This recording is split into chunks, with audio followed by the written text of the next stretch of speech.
कि इसमें बड़ी संख्या महिलाओं की है। तो बताता है कि लेकर प्रधानमंत्री के मन में क्या चलता है, किस तरह की तमाम योजनाएं महिलाओं को लेकर प्रधानमंत्री देश के लोग सकते हैं। और आप देखें कि महिला सशक्तिकरण की दिशा में कितना काम किया गया और उसी का नतीजा है कि आप देखें कि यहाँ महिलाएं पुरुषों से ज्यादा बड़ी संख्या में दिखाई दे रही हैं। क्योंकि पिछले आप देखें कि 10-11 सालों में लगातार महिलाओं को लेकर, महिलाओं की तरक्की को लेकर आपने देखा होगा शौचालय बनवाना, इसके अलावा उनको गैस के सिलेंडर मुफ्त में पहुंचाना, घरों में बिजली पहुंचाना, ये तमाम ऐसी योजनाएं हैं महिलाओं को लेकर कि तो प्रधानमंत्री लगातार चलाते रहे हैं। और यही कारण है कि जब भी चुनाव होता है तो महिलाओं का एक बड़ी हिस्सेदारी प्रधानमंत्री नरेंद्र मोदी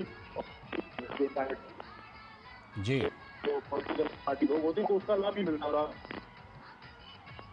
ठीक है, ठीक है नीरज, मैं आपके पास लौटता हूं, आप हमारे साथ बने रहिएगा। इस बीच हमारे सलाहकार संपादक विनोद मिश्र जी भी हमारे साथ फोन लाइन पर जुड़ गए हैं। विनोद जी, जो बात अभी नीरज के साथ मैं कर रहा था, अभी लोकसभा चुनाव के दौरान वहां पर विधानसभा का चुनाव हुआ और उसके बाद एनडीए को वहां पर ज़बरदस्त बहुमत मिली और आज फिर से वो तस्वीरें उसी बात की पुष्टि कर रही हैं। जिस तरह प्रधानमंत्री पर फूलों की बारिश करने के लिए भारी तादाद में वहां पर जनसैलाब उमड़ा है। लाल जी, आप ये कहें कि प्रधानमंत्री मोदी का इस साल का ये पहला रोड शो है। आप ये कहें कि प्रधानमंत्री मोदी के तीसरी टर्म का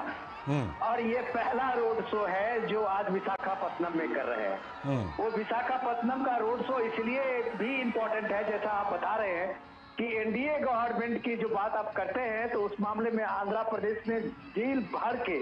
झोली भर के प्राइम मिनिस्टर मोदी के को एक तरह से आशीर्वाद दिया है।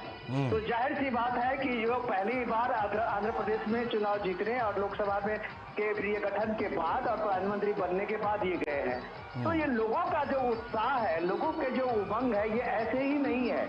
आप कह सकते हैं कि आज जो प्राइम मिनिस्टर मोदी देश को जो एक बड़ा सौगात देने जा रहे हैं, 2 लाख करोड़ रुपए के जो प्रोजेक्ट की आज एक शुरुआत हो रही है, वो देश में आप ये कह सकते हैं कि ऊर्जा के क्षेत्र में एक बड़ी क्रांति की शुरुआत होने जा रही है। जो प्राइम मिनिस्टर मोदी जब आंध्र प्रदेश में विशाखापत्तनम में 65,000 करोड़ रुपए की प्रोजेक्ट की आधारशिला रखेंगे, ये ऊर्जा के क्षेत्र में आप कह सकते हैं कि एक बड़ी क्रांति की शुरुआत होने वाली है। और इसकी शुरुआत की नींव जब प्राइम मिनिस्टर रखेंगे तो आप कह सकते हैं कि देश की एक नई उम्मीदें, जो डिपेंडेंसी थी कन्वेंशनल एनर्जी में, आप ये कह सकते हैं पेट्रोल डीजल को लेके, जो डिप्लोमेसी जियो पॉलिटिक्स थी, उसके बगल में अगर भारत ने अपनी आत्मनिर्भरता बनाई है, अगर इसके क्षेत्र में, ऊर्जा के क्षेत्र में ग्रीन हाइड्रोजन को लेके, तो आप कह सकते हैं कि एक बड़ा क्रांतिकारी परिवर्तन होने वाला है। आप कह सकते हैं कि आज की जो ये शुरुआत है वो देश को एक नई दिशा और दशा दे सकती है। तो प्राइम मिनिस्टर के मोदी के जिस रोड शो में ये बात लोगों को पता है कि ये